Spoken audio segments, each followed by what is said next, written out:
की even UPSC toppers, UPSCचे ज्यांनी interview दिलेले आहेत ते सुद्धा प्रिलिम्समध्ये पुढच्या वेळी फेल होतात। 2024चा पेपर हा जरी कमी डिफिकल्ट असला तरी सुद्धा तो मॉडरेटली डिफिकल्ट होता। त्या लोकांना हे मीडियम लेवलचे क्वेश्चन सुद्धा डिफिकल्ट वाटू शकतात। तर तुमची ॲक्युरेसी जास्त मॅटर करते रादर दॅन द अटेम्प्ट। म्हणजे राहिलेला सगळा वेळ म्हणजे 35 क्वेश्चनला जो तुम्ही वेळ देणार होता तो तुम्ही 45 क्वेश्चनला देणार आहे। पहिली जी कॅटेगरी आहे की ज्यांचे पॅसेजेस खूप स्ट्रॉंग आहेत, पॅसेजचा जो इम्प्रूव्हमेंट पिरियड असतो तो ॲटलिस्ट मिनिमम बाबा तुमचा 1-1चा असावा लागतो। आता दुसरी कॅटेगरी आहे की ज्यांचे पॅसेजेस स्ट्रॉंग नाही आहेत, पण जर तुमचं रिझनिंग पण वीक असेल आणि पॅसेज पण स्ट्रॉंग नाही आहेत, तुम्हाला ह्या दोन टॉपिकवर फोकस करावाच लागेल। Hi guys, welcome to Dimensionize. UPSC prelims आता अप्रॉक्सिमेटली 30 दिवसावर आलेली आहेत आणि बऱ्याच वेळा असं होतं की इवन UPSC टॉपर्स, UPSCचे ज्यांनी इंटरव्ह्यू दिलेले आहेत ते सुद्धा प्रिलिम्समध्ये पुढच्या वेळी फेल होतात। त्याचा एक वन ऑफ द रिझन और स्ट्रॉंग रिझन की ते CSATमध्ये क्वालिफाय होत नाही। त्यांचं GS खूप चांगलं असतं आणि ते त्यांनी प्रूव्ह पण वेळोवेळी केलेलं असतं, पण बऱ्याच वेळा CSATमध्ये ते 66 मार्क्स आणू शकत नाहीत किंवा ते क्वालिफाय करू शकत नाहीत। आणि UPSC इंटरव्ह्यू गिवर्स किंवा टॉपर्स यांच्या बाबतीतच हे होत नाही, मोस्ट ऑफ द स्टुडंट्स बाबतीत गेल्या 2-3 वर्षामध्ये हे झालेलं आहे। याचं कारण मध्ये increasing difficulty level of the UPSC prelims. म्हणजे जर आपण 2021 पासून बघितलं तर 2021 पासून स्पेसिफिकली रिझनिंगचा जो कोटा आहे तो रिझनिंगचा कोटा खाली आलेला आहे, ॲप्टीचा जो कोटा आहे त्याचा कोटा वर गेलेला दिसतो आणि जो पॅसेजेसवाला कोटा आहे तो कॉन्स्टंट असलेला आपल्याला दिसतो। जो पॅसेजवाला कोटा आहे तो कॉन्स्टंट आहे। म्हणजे जर आपण विचारात घेतला अप्रॉक्सिमेटली पॅसेजेसचे जे क्वेश्चन्स आहेत ते अप्रॉक्सिमेटली तुमचे 26 ते 27 येतात। रिझनिंगचे जे क्वेश्चन्स आहेत ते अप्रॉक्सिमेटली 22-24 येत होते, ते अप्रॉक्सिमेटली 24 पासून ते अप्रॉक्सिमेटली 18 पर्यंत खाली आलेले आहेत आणि ॲप्टीचे क्वेश्चन्स मात्र अप्रॉक्सिमेटली 36 पर्यंत गेलेले आहेत, म्हणजे 36 ते 38। आणि यामुळं या पेपरची डिफिकल्टी आपल्याला वाढलेली दिसून येते, कारण बऱ्याच वेळा नॉन इंजिनिअरिंग बॅकग्राऊंड आणि नॉन MBA बॅकग्राऊंडचे जे स्टुडंट्स असतात त्यांना ॲप्टिट्यूड हा सेक्शन फार डिफिकल्ट जात असतो। कदाचित थोडंफार लॉजिकल रिझनिंग और रिझनिंग पार्ट त्यांना सोपा जातो आणि even passages can be done better. आणि या पॅसेजेसलाच आपण जर कॅटच्या लँग्वेजमध्ये सांगायचं झालं तर याला क्रिटिकल रिझनिंग पण म्हणू शकतो। तर overall reasoning and critical reasoning passages हा पार्ट जरा त्यांना सोपा जातो, पण ॲप्टी हा पार्ट त्यांना जनरली अवघड जात असतो आणि तो सेक्शन UPSCनं गेल्या 2-3 वर्षामध्ये खूप वाढवलेला दिसतो। 2023च्या मानानं 2024चा पेपर हा जरी कमी डिफिकल्ट असला तरी सुद्धा तो मॉडरेटली डिफिकल्ट होता। जर आपण 2024च्या CSATच्या क्वेश्चन पेपरचं जर ॲनालिसिस केलं तर आपल्याला काय दिसतं, समरी ऑफ कॅटेगरायझेशन पहिल्यांदा आपण लक्षात घेऊ तर 26 question approximately reading compression, passages किंवा आपण त्याला क्रिटिकल रिझनिंग MBAच्या लँग्वेजमध्ये म्हणू शकतो, तर त्याच्यावर 26 क्वेश्चन आले होते। रिझनिंगवर ज्याला आपण लॉजिकल रिझनिंग म्हणतो त्याच्यावर 18 क्वेश्चन आले होते। ॲप्टिट्यूडवर अप्रॉक्सिमेटली 36 क्वेश्चन आले, which is a very challenging part. So ह्या पद्धतीने तुमचे ओव्हरऑल 80 क्वेश्चन झाले होते। जर आपण मागच्या वेळेच्या पेपरवर जर कटाक्ष टाकला किंवा त्याला थोडंसं ॲनालाइज करायचा प्रयत्न केला तर जेव्हा आपण पॅसेजेसचा विचार करतो तर पॅसेजेसवर बऱ्याच डायव्हर्स टॉपिक्सला टच केलेलं दिसतं। म्हणजे आपण जर बघितलं तर फूड लॉस अँड वेस्टेजवर आहे, इन्फ्लेशनवर आहे, ठीक आहे। तर त्यानंतरनं जर आपण पुढे गेलो तर आपल्याला दिसतं अर्बन प्लॅनिंगवर आहे, सिस्टमॅटिक अप्रोच आहे, सोशल मीडिया अँड पॉलिटिकल डिस्कोर्सवर आहे, ठीक आहे। तर ह्या पद्धतीनं वेगवेगळ्या education and academic competency, science and social responsibilities, ठीक आहे। तर ह्या सगळ्या वेगवेगळ्या तुमच्या पॅसेजच्या टॉपिकवर त्यांनी टच केलेला दिसतो। म्हणजे तुम्हाला GSचा जर तुमचा बेस चांगला असेल आणि GSचा तुमचं डायव्हर्स रिडिंग व्यवस्थित असेल तर तुम्हाला पॅसेजवर कंट्रोल घेणं फारसं अवघड जात नाही, प्रोव्हाइडेड तुम्ही पॅसेजेस फार केअरफुली वाचले पाहिजेत।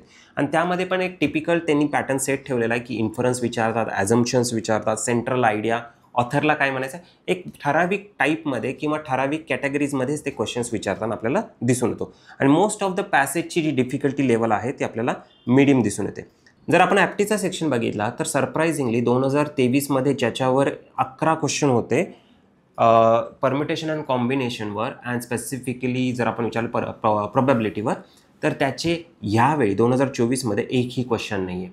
सो ह्या गोष्टी आपल्याला स्टार्क रीतीनं जाणवतात की कॉमन टॉपिक्स आहेत, नंबर थिअरीवर क्वेश्चन विचारलेला आहे, टाईम अँड वर्कवर क्वेश्चन विचारला आहे, प्रॉफिट अँड लॉसवर क्वेश्चन विचारलेला आहे, ठीक आहे। पण परम्युटेशन अँड कॉम्बिनेशनवर क्वेश्चन नाही आहे, त्यानंतर कंपाऊंड इंटरेस्टवर क्वेश्चन नाही आहेत। तर बरेचसे टॉपिक ऑब्व्हियसली सगळ्या टॉपिकवर एकाच वर्षी क्वेश्चन विचारू शकत नाही, तर तुम्ही या गोष्टी लक्षात घ्या की बेसिक टॉपिकची एक लिस्ट तयार केली तरी ॲप्टीचे आपल्याला बेसिक सोर्सेस मिळून जातात। पण ॲप्टीचे जे क्वेश्चन्स आहेत आणि त्याला सॉल्व्ह करण्याला जो वेळ लागतो त्याच्यावरून त्याची डिफिकल्टी लेवल कळत जाते। तर आपण जेव्हा डिफिकल्ट आणि रिझनिंगचा जेव्हा आपण विचार करतो तर सिटिंग अरेंजमेंटवर यावेळी क्वेश्चन आलेला नाही आहे. त्यानंतर बऱ्याचपैकी थोडेफार 2023च्या मानानं 2024मध्ये थोडेसे स्ट्रेट फॉरवर्ड क्वेश्चन्स आहेत. ठीक आहे. आणि डिडक्टिव्ह रिझनिंग किंवा पॅटर्न रेकग्निशनवर यावर क्वेश्चन आलेले दिसून येतात. ठीक आहे. आता जेव्हा आपण ओव्हरऑल डिफिकल्टी लेवलकडे जातो तर आपल्याला लक्षात येतं ॲप्टिट्यूड जेव्हा आपण विचार करतो इझी हे 4 क्वेश्चन होते, मीडियम हे 25 क्वेश्चन होते आणि डिफिकल्ट हे 7 क्वेश्चन होते. आता एक गोष्ट लक्षात घ्या, ही डिफिकल्टी लेवल ही जनरली एक ज्याचं थोडंफार मॅथमॅटिक्स चांगला आहे त्याच्या पॉईंट ऑफ व्ह्यू विचार करतोय. पण जर आपण जर आपण एक नॉन MBA किंवा नॉन इंजिनिअरिंग ग्रॅडसाठी विचार करतो त्या लोकांना हे मीडियम लेवलचे क्वेश्चनसुद्धा डिफिकल्ट वाटू शकतात किंवा त्यांना जास्त वेळ असू शकतो. आणि जर टाईम कन्झम्पशन मीडियम क्वेश्चनला ॲप्टीच्या जास्त गेले तर तुमचं प्रेशर बिल्टअप व्हायला सुरू होतो. सो इन शॉर्ट जर आपण विचारात घेतलं this is very time consuming process जर तुम्हाला पटकन क्लिक नाही झालं तर. ठीक आहे. देन आपण जर विचारात घेतलं रिझनिंगमध्ये मीडियम 13 आहेत, डिफिकल्ट 3 आहेत आणि इझी 2 आहेत.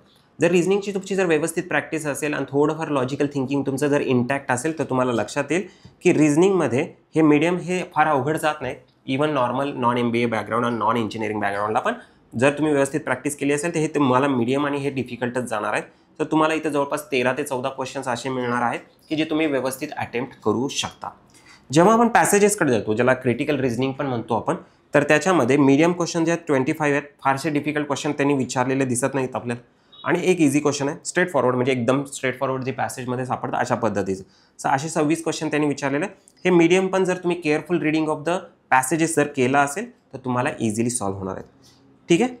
आता आपल्याला सगळ्यात महत्त्वाची गोष्ट आहे की बाबा ह्या पुढच्या 30 दिवसामध्ये जर आपण विचारात घेतलं पुढच्या 30 दिवसात 30 डेज 30 डेजमध्ये तुमची स्ट्रॅटेजी काय असणं अपेक्षित आहे. बऱ्याच वेळा मुलं विसरून जातात की हा क्वालिफाईंग पेपर आहे. दिस इज अ क्वालिफाईंग पेपर. तुमचं जे टार्गेट आहे फक्त 66 मार्काचं आहे म्हणजे तुमचं 33% कवर होईल. म्हणजे जर आपण विचारात घेतलं तुम्हाला 80च्या 80 क्वेश्चन सोडवायचे नाही आहेत. इथं आपल्याला टॉप करायचं नाही आहे. ही बेसिक रिक्वायरमेंट आणि ही बेसिक रिक्वायरमेंट जर तुम्ही अंडरस्टँड व्यवस्थित करत असाल तर पुढचा मार्क फार सोयीचा होऊन जाणार आहे. तुम्हाला फक्त 66 मार्क आणायचे. चला for the safer size margin ठेवून आपण विचारात घेऊ की मला 80च मार्क पाहिजेत. ठीक आहे. आणि जर आपण 80 मार्क पाळायचे असतील तर अप्रॉक्सिमेटली आपल्याला 45 क्वेश्चन्स व्यवस्थित अटेम्प्ट करावे लागतात 45 to 50च्या दरम्यान. ठीक आहे. ते तुमच्या बेसिकली ॲक्युरेसीवर डिपेंड करतं. म्हणजे ह्यामध्ये जर विचारात घेतलं तर तुमची ॲक्युरेसी जास्त मॅटर करते रादर दॅन द अटेम्प्ट. जर तुम्ही 45 questions with very good accuracy attempt केला तर तुम्हाला 80 मार्क्स येणं फारसं अवघड नाही आहे. ठीक आहे. आता या 45 क्वेश्चनला कशा पद्धतीनं आपण डिस्ट्रीब्यूट करू शकतो की पॅसेजला किती अटेम्प्ट केले पाहिजेत, रिझनिंगला किती अटेम्प्ट केले पाहिजेत आणि ॲप्टीला किती अटेम्प्ट केले पाहिजे याच्यासाठी आपण एक 3-4 कॅटेगरी कन्सिडर करणं फार गरजेचं आहे. पण पहिल्यांदा लक्षात घ्या accuracy is always greater than attempt. हे लक्षात घ्या. जर तुम्ही 80 क्वेश्चनचं जर अटेम्प्टचं डोक्यात घेऊन बसला तर हे तुमचं प्रेशर म्हणजे लॉजिकली आपण विचार करू पहिल्यांदा. जर तुम्ही 80 क्वेश्चनचा विचार करत आहे तर तुम्हाला दिलेल्या वेळात म्हणजे 2 तासामध्ये तुम्हाला 80 क्वेश्चन अटेम्प्ट करायचे. जस्ट इमॅजिन तुम्ही 45 क्वेश्चन अटेम्प्ट करणार आहात. याचा अर्थ काय आहे की तुमचा पुढच्या 35 क्वेश्चनचा लोड कमी होत असतो. म्हणजे राहिलेला सगळा वेळ म्हणजे 35 क्वेश्चनला जो तुम्ही वेळ देणार होता तो तुम्ही 45 क्वेश्चनला देणार आहे. म्हणजे पर क्वेश्चन तुम्ही एक्स्ट्रा टाईम अलॉट करणार आहे. ज्यामुळं म्हणजे जेव्हा हा एक्स्ट्रा टाईम तुम्ही जो अलॉट केलेला आहे या एक्स्ट्रा टाईममुळं तुमची ॲक्युरेसी वाढणार. हे बेसिक मॅथ्स आणि बेसिक लॉजिक आहे.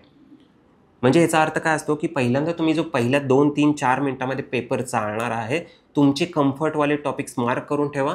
तुमचे अवघडवाले वीकर सेक्शन जे आहेत ॲप्टिट्यूड फॉर एक्झाम्पल माझा प्रोबॅबिलिटी अवघड आहे, मला प्रोबॅबिलिटी नाही जमत तर प्रोबॅबिलिटीले क्वेश्चन्स आयडेंटिफाय करा. त्याला पहिल्यांदा क्रॉस करून ठेवा की हे मला आत्ता अटेम्प्ट नाही करायचे.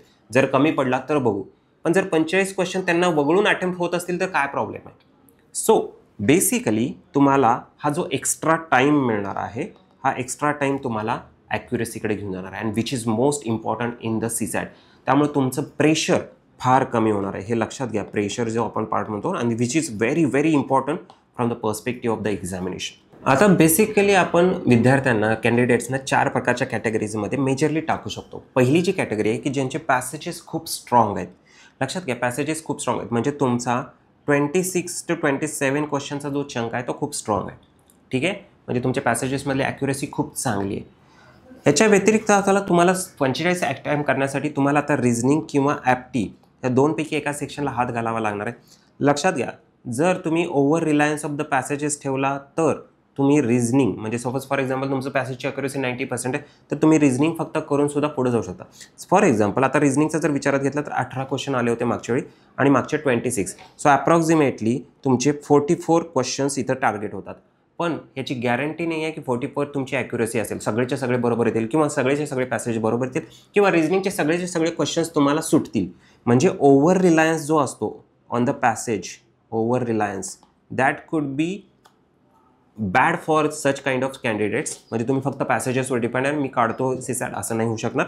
तर तुम्ही पॅसेज तर कराच, त्याची ॲक्युरेसी आहे तर चांगली गोष्ट आहे, पण तुम्ही रिझनिंगवर पण पूर्णपणे डिपेंड राहू शकत नाही. तर तुम्हाला ॲप्टीचा थोडासा लिटल सपोर्ट घ्यावाच लागणार आहे. त्यासाठी तुम्हाला ॲप्टीचे ॲटलिस्ट जे तुमचे कम्फर्टवाले टॉपिक्स आहेत, सिलेक्टेड टॉपिक्स आहेत, हे करणं गरजेचंच आहे.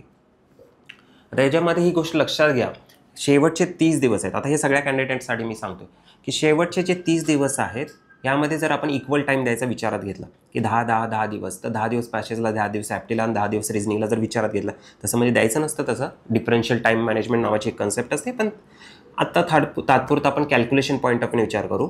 तर पॅसेजला जर तुम्ही 10 दिवस देत असाल तर 10 दिवसात तुमची पॅसेजची ॲक्युरेसी वाढू शकत नाही.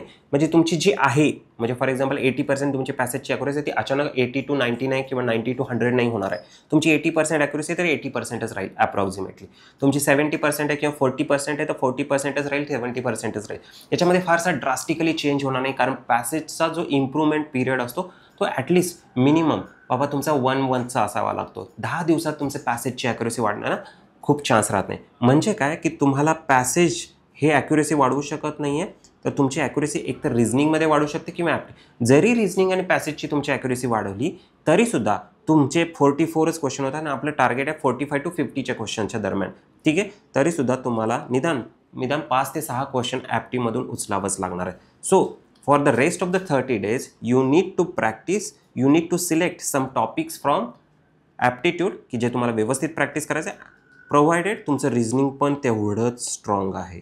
हे लक्षात घ्या, प्रोव्हाइडेड तुमचं रिझनिंग पण तेवढं स्ट्रॉंग आहे. जर तुमचं रिझनिंग तेवढं स्ट्रॉंग नसेल तर तुम्हाला रिझनिंगचे पण काही सिलेक्टेड टॉपिक्स करावे लागतील आणि तुम्हाला ॲप्टीचे पण काही सिलेक्टेड टॉपिक्स करावे लागतील. याचा अर्थ काय असतो की तुम्ही गेल्या 5 वर्षातले टॉपिक्सची एक लिस्ट क्रिएट करा, टॉपिकची एक लिस्ट तयार करा आणि ती टॉपिकची लिस्ट तुम्ही सारखी प्रॅक्टिस करणं अपेक्षित आहे. पॅसेजवर थोडंसं डेली टच राहावा, एवढाच टच ठेवा. बाकीचा सगळा वेळ तुम्ही ॲप्टी रिझनिंगमध्ये जे कॉम्बिनेशन स्ट्रॉंग असेल फार रिझनिंग तर त्यालाही टचमध्येच ठेवा आणि ॲप्टीवर जास्त फोकस करा. जर तुमचं दोन्ही पण ॲव्हरेज असेल तर दोन्हीला इक्वल टाईम द्यायचा प्रयत्न करा. पॅसेजला थोडा कमी दिला तरी चालणार आहे. अचानकपणे तुम्ही पॅसेजचं टाईम कमी केलं म्हणून पॅसेजची ॲक्युरेसी कमी होत नाही. ठीक आहे, हे झालं ज्यांचे पॅसेजेस स्ट्रॉंग आहेत. आता दुसरी कॅटेगरी आहे की ज्यांचे पॅसेजेस स्ट्रॉंग नाही आहेत. आता ही जी सिच्युएशन आहे ही फार चॅलेंजिंग सिच्युएशन हे लक्षात घ्या.